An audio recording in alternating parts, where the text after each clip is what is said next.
पिछले एपिसोड की तरह ही इसने बिल्कुल भी डिसअपॉइंट नहीं करा। तो कहानी की शुरुआत वहीं से होती है जहां पिछला एपिसोड एंड हुआ था। पोरुंगा ग्लोरियो से पूछता है कि आखिर तुम्हारी विश है क्या, और ग्लोरियो नामेकिन लैंग्वेज में कुछ तो बोलता है। और अरिंसु की तो खुशी का ठिकाना था ही नहीं, क्योंकि इसकी प्लानिंग उसने कई सालों से करी थी और अब वो फाइनली रूल करने वाली थी पूरे डीमन वर्ल्ड में। पर तभी कुछ स्ट्रेंज होता है, गोकू की बॉडी अचानक से ग्लो करने लग जाती है। बस गोकू ही नहीं, उसके साथ साथ सभी जी फाइटर्स की भी, क्योंकि अब वो सब अपनी ओरिजिनल एज में आ चुके हैं। इसका मतलब ग्लोरियो ने ये विश मांगी है कि गोकू और बाकी लोग अपनी रियल एज में आ जाएं। और ये तो हमने प्रेडिक्ट कर ही लिया था। अपने रियल एज में आने के बाद गोकू अपनी मूव्स टेस्ट करता है। अब उसकी बॉडी एकदम अच्छे से काम कर रही थी और वेजिटा की भी खुशी का ठिकाना नहीं था, क्योंकि अब वो अपने फुल पोटेंशियल के साथ लड़ सकता है। और सुप्रीम काय को तो समझ में नहीं आता कि ऐसा हुआ कैसे। और इसके साथ साथ डेंडे भी अपने रियल फॉर्म में आ जाता है। उसको देख के तो पांजी भी हैरान थी और रिंसु तो अपनी जगह पे ही फ्रीज हो चुकी थी। कुछ सेकंड के लिए तो उसे समझ में नहीं आया कि आखिर हुआ क्या। उसे तो अपने अंदर कुछ पावर फील होनी चाहिए थी। इतनी देर में वो कुछ समझ पाती तभी पुरुंगा बीच में बोलता है। वो कहता है कि तुम्हारी विश पूरी हो चुकी है, और वो ये बोल के वहाँ से चली जाता है। और अरिंसु के पास तो कुछ शब्द ही नहीं थे कुछ कहने के लिए। मानो या ना मानो, उसने इस ड्रैगन बॉल कलेक्ट करने के लिए बहुत ज्यादा मेहनत करी थी और दरअसल गोकू को डीमन वर्ल्ड में लाने का ही मेन आइडिया उसका था। पर ग्लोरियो ने उसके पूरे प्लान पे पानी फेर दिया। तभी गोमा गोकू के पीछे से आता है और वो बोलता है, तो तुम फाइनली बड़े हो ही गए, पर फिर भी तुम में इतनी पावर नहीं कि तुम मुझे हरा सको, क्योंकि अब मुझे रोकना नामुमकिन है। तभी वेजिटा बोलता है कि तुम भी हमें अंडर एस्टिमेट मत करो, क्योंकि तुम जानते नहीं कि अब हम कितने पावरफुल हो चुके हैं। तब गोकू वेजिटा से बोलता है, हाँ, और अब तो हम 1-on-1 फाइट भी कर सकते हैं। अब सबको गोमा पे एक साथ अटैक करने की कोई जरूरत नहीं है। फिर वेजिटा बोलता है कि अगर ऐसा है तो फिर पहले मैं लड़ूंगा। ये देख के गोकू चौंक जाता है और वो बोलता है कि तुमसे ऐसा किसने कहा, अभी तो मैं उससे लड़ रहा था। पर तब वेजिटा बोलता है कि तुम्हारी टर्न पूरी हो चुकी है और अब रूल के हिसाब से ये टर्न मेरी है। और वो गोमा के पास चली जाता है और गोकू को ना चाहते हुए भी वापस आना पड़ता है। वेजिटा उस पे अपनी फुल स्पीड से अटैक करता है और वो उसके पीछे से आके उसे पंच करने ही वाला होता है, पर गोमा उसे एक हाथ से ही रोक लेता है और वह वेजिटा पे रिवर्स अटैक भी करता है।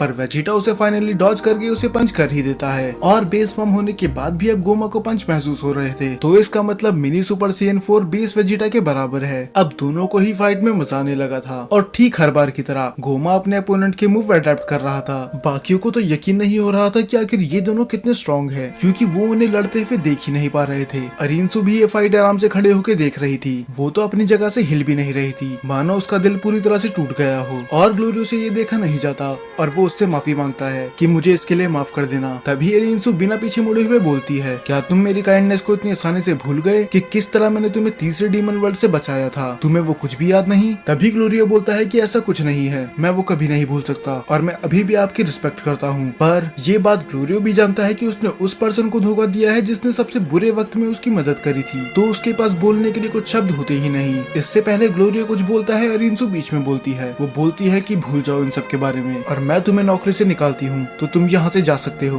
ये बोल के तो अरिंसु ने दिल जीत लिया। मुझे तो लगा था कि इस एपिसोड में ये पूरी तरह से पागल हो जाएगी और ग्लोरियो पे ही अटैक कर देगी, पर उसने ऐसा कुछ नहीं करा, तो शायद ये इतनी भी बुरी नहीं है जितना हमें लग रहा था। फिर ग्लोरियो उसके सामने सर झुकाता है और उसे थैंक्स बोलता है और वो कहता है कि मैं वो कभी नहीं भूलूंगा जो आपने मेरे लिए किया था। और ये बोल के वो वहाँ से चली जाता है। अरिंसु कुछ बोलती तो नहीं, पर हम बता सकते हैं कि उसे बहुत ज्यादा बुरा लगा था। उसने सोचा नहीं था ग्लोरियो जो उसका इतना वफादार था वही उसे धोखा दे देगा। इस वक्त अरिंसु बहुत ही ज्यादा अकेला महसूस कर रही थी। अब उसे लग रहा था कि उसके साथ अब कोई नहीं है। पर तभी माजिन कु आके बोलता है कि आप चिंता मत कीजिए, मैं तो आपके साथ मरते दम तक रहूंगा। और वो शुरू में तो थोड़ा हैरान होती है, पर बाद में वो एक स्माइल देती है, क्योंकि ये बात अरिंसु भी जानती है कि माजिन कु उतना ज्यादा पावरफुल नहीं है, पर वो दिल का बिल्कुल साफ है और वो उसे कभी धोखा नहीं देगा। तो वो उतनी अकेली भी नहीं है जितना उसे लगता है। और दूसरी तरफ तो गोमा वेजिटा के पीछे हाथ धो के ही पड़ गया था। वो उस पे लगातार की ब्लास्ट से अटैक करे ही जा रहा था, पर वेजिटा वो सब अटैक बड़े आराम से ही डॉज कर रहा था। और वो बोलता है कि अब मैं अपनी बॉडी को अच्छे से यूज कर सकता हूँ, और वो बिना किसी दिक्कत के ही उन सभी अटैक को डॉज कर रहा था। और बस इतना ही नहीं, वो उस पे अटैक बैक भी कर रहा था, पर उसका क्या ही फायदा, क्योंकि गोमा पे तो एक खरोच तक नहीं आती। अब वेजिटा जानता था कि इन छोटे अटैकों से गोमा का कुछ भी नहीं होने वाला, तो वेजिटा उसके सारे अटैक्स को डॉज करके उसके पेट पे बहुत ही बड़ा की ब्लास्ट करता है, जिससे गोमा तक की हालत खराब हो चुकी थी। खैर कुछ सेकंड के लिए तो ऐसा ही लगा था, पर तभी गोमा एक स्माइल देता है और वेजिटा को अपने हाथों के बीच में फंसा लेता है। वो उसे कुचलने चलने ही वाला था, पर तभी वेजिटा बन जाता है सुपर सेयन और अब हर बार की तरह फिर से वेजिटा उस पे भारी पड़ रहा था। वो अपनी एक किक से ही उसे बहुत दूर जाके गिरा देता है और ये बात तो अब वेजिटा भी समझ चुका था कि सुपर सेयन काफी नहीं होगा गोमा जैसे मॉन्स्टर को रोकने के लिए, तो वो धीरे धीरे ट्रांसफॉर्म होने लग जाता है सुपर सेयन 3 में। इस बीच में गोमा उस पे कई अटैक करता है ताकि वो वेजिटा को रोक सके, पर वो गोमा के सारे अटैक डॉज करके फाइनली बन ही जाता है सुपर सेयन 3। पांजी ये देख के बहुत ज्यादा खुश हो जाती है कि वेजिटा अपने सुपर सेयन 3 फॉर्म का यूज कर रहा है, क्योंकि वो उसे एक बार तामाकामी के साथ लड़ते हुए देख चुकी है। और गोकू वो बस एक सिंपल स्माइल देता है, पर गोमा बिल्कुल भी इम्प्रेस नहीं हुआ था। वो बस वेजिटा को हंसते हुए देख रहा था, पर तभी वेजिटा वहाँ से गायब हो जाता है और इससे पहले गोमा कुछ समझ पाता उसके पेट पे बहुत जोर का पंच लगता है और ये शॉट सच में बहुत ज्यादा एपिक था। अब वेजिटा उस पे लगातार पंचेस और किक्स का यूज कर रहा था, मानो वो गोमा को मौका ही नहीं देना चाहता रिकवर करने का, और फाइनली अपनी वो सुपर किक से उसे नीचे गिरा देता है। पर जिसकी उम्मीद थी वही हुआ, थर्ड आई ने वेजिटा के सारे मूव ही अडेप्ट कर लिए, तो इसका मतलब अगर वेजिटा फिर से वो पंचेस और मूव्स यूज करेगा तो गोमा को कोई फर्क नहीं पड़ेगा। सच में ये थर्ड ई वाला है तो बहुत ज्यादा कमाल की चीज है। और गोमा हंसते हुए वेजिटा से बोलता है कि ये तो मैं पूरे दिन कर सकता हूँ, और वो झूठ नहीं बोल रहा है क्योंकि उसके चेहरे से हम बता सकते हैं कि वो बिल्कुल भी नहीं थका, और वो दोनों फिर से फाइट करने लग जाते हैं। पर तभी पांजी नोटिस करती है कि उसके पीछे कोई खड़ा हुआ है, और वो और कोई नहीं ग्लोरियो था। वो तो उनसे नजरें भी नहीं मिला पा रहा था, क्योंकि आखिर वो उनसे बोलेगा क्या, क्योंकि उसने उन सभी को धोखा दिया। उसे लग रहा था कि ये लोग उसे कभी माफ करेंगे भी या नहीं, पर तभी वो देखता है कि पांजी उसकी तरफ दौड़ते हुए आ रही होती है और उसके चेहरे पे होती है एक बहुत बड़ी स्माइल, और वो भागते भागते ही ग्लोरियो के हाथ पकड़ लेती है। वो उससे शुक्रिया बोलती है ये सब करने के लिए। ग्लोरियो थोड़ा हैरान था कि आखिर ये सब मुझसे नाराज क्यों नहीं है, और तभी पीछे से सुप्रीम कायाकी भी उसे थैंक्स बोलते हैं कि हम सभी की इतनी मदद करने के लिए। और तभी ग्लोरियो देखता है गोकू की तरफ, जो उसे बोलता है कि तुमने बहुत ही ज्यादा अच्छा काम किया।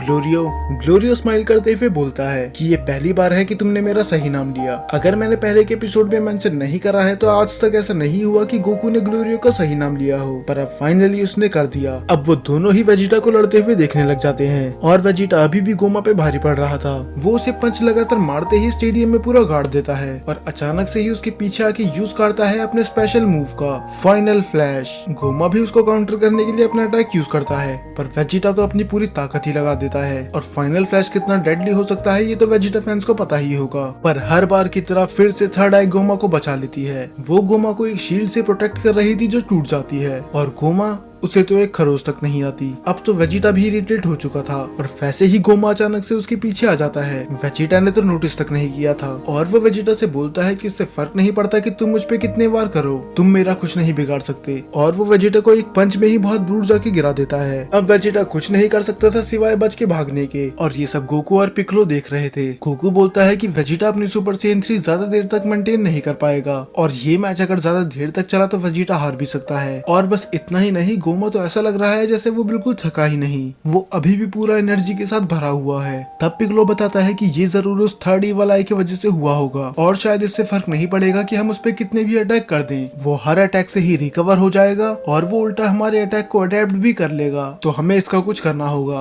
और दूसरी तरफ अरिंसु भी कुछ सोच रही होती है। वो बोलती है कि अगर ध्यान से सोचा जाए तो डीमन किंग का पूरा अपनी आँख को जब चाहे निकाल सकते थे और जब चाहे पहन सकते थे, तो आखिर वो ऐसा करते कैसे थे? इसके पीछे कोई तो राज जरूर है। तभी उसके दिमाग में एक आइडिया आता है, और वो माजिन कू को बोलती है कि मैजिक आइटम की बुक लाने के लिए, और कू बिना समय गवाए हुए वो बुक लेने चले जाता है। और दूसरी तरफ वेजिटा, वो तो गोमा पे अपनी पूरी ताकत का यूज कर रहा था, पर इससे फर्क नहीं पड़ता वो कितने भी पंच क्यों ना मार ले, अंत तो उसका वैसे ही होने वाला है। वो वेजिटा के बाल पकड़ते हुए बोलता है कि तुम्हें क्या हुआ, क्या इतनी जल्दी ही थक गए? अभी तो हमारी फाइट शुरू ही हुई थी। और वो वेजिटा को एक पंच से ही बहुत दूर जाके गिरा देता है। अब तो वेजिटा में खड़े होने की भी हिम्मत नहीं थी, और वो अपनी बेस फॉर्म में आ जाता है। गोकू से बोलता है कि अब हम प्लेस स्विच कर सकते हैं, पर हम तो वेजिटा को जानते ही हैं, वो ऐसा कुछ नहीं करने वाला।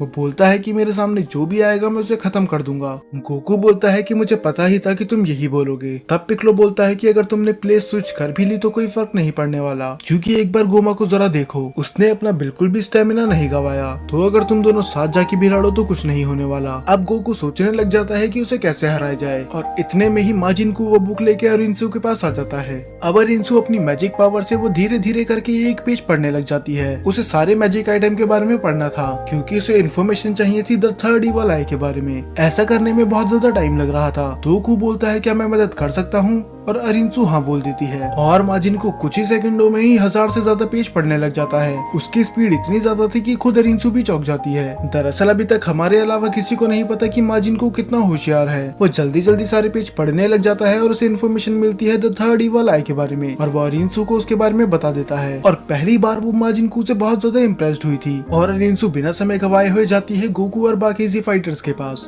और वो उन्हें बताती है कि अगर उन्हें गोमा को हराना है तो उन्हें थर्ड इवल आई को निकालना होगा और उसे निकालने का बस एक ही तरीका है, उन्हें गोमा के सर के पीछे वार करना होगा लगातार 3 बार। ऐसा करने से द थर्ड इवल आई निकल जाएगी। ग्लोरियो हैरान होता है कि उसके धोखा देने के बाद भी अरिंसू उसकी मदद कर रही है और गोकू भी उसे थैंक्स बोलता है कि हमें इतनी जरूरी इन्फॉर्मेशन देने के लिए। पर तभी अरिंसू बोलती है कि ज्यादा खुश मत हो, मैं ऐसा बस इसलिए कर रही हूँ क्योंकि मैं गोमा को हारते हुए देखना चाहती हूँ, इसीलिए नहीं कि मुझे तुम्हारी मदद करनी है। पर सच्चाई क्या है ये हम सभी जानते हैं। पर तभी पिक्लो बोलता है क्या तुम्हें लगता है कि गोमा हमें मौका देगा अपने सर के पीछे 3 बार मारने का? और मेरे पास भी इतना स्टेमिना नहीं बचा, पर मेरे पास अभी भी वेजिटा से ज्यादा स्टेमिना है, तो मैं गोमा से फाइट करूंगा और तुम पीछे से उसके वार करना। पर तभी सुप्रीम गाय बोलते हैं कि मुझे नहीं लगता ये प्लान वर्क करेगा, क्योंकि वेजिटा मरना पसंद करेगा पर लड़ाई से पीछे हटना नहीं, क्योंकि पूरे यूनिवर्स में ऐसी कोई ताकत नहीं जो वेजिटा को रोक सके सिवाय एक के। बुल्मा धीरे धीरे आगे बढ़ती है और बोलती है कि ये काम तुम मुझ पे छोड़ दो। बुल्मा उससे चिल्लाते हुए बोलती है कि तुम चुपचाप यहाँ पर आ जाओ और बाकियों को लड़ने दो। वो बोलता है कि मैं पीछे नहीं हटने वाला, चाहे मैं मर भी क्यों ना जाऊं। पर तब बुल्मा यूज करती है अपने फाइनल वेपन का। वो बोलती है कि अगर तुम अभी नीचे नहीं आए तो इसके बाद से मैं तुम्हें कभी भी अपने साथ नहाने नहीं दूंगी। और ये सुनने के बाद तो वेजिटा की पूरी दुनिया ही रुक जाती है और स्टेमिना ना होने के बावजूद भी वो बिजली की तेजी से वापस आ जाता है और वो गोकू से बोलता है कि तुम अब यहाँ से संभाल सकते हो। और ये सुनने के बाद गोकू के अलावा वहाँ पर सभी हैरान थे।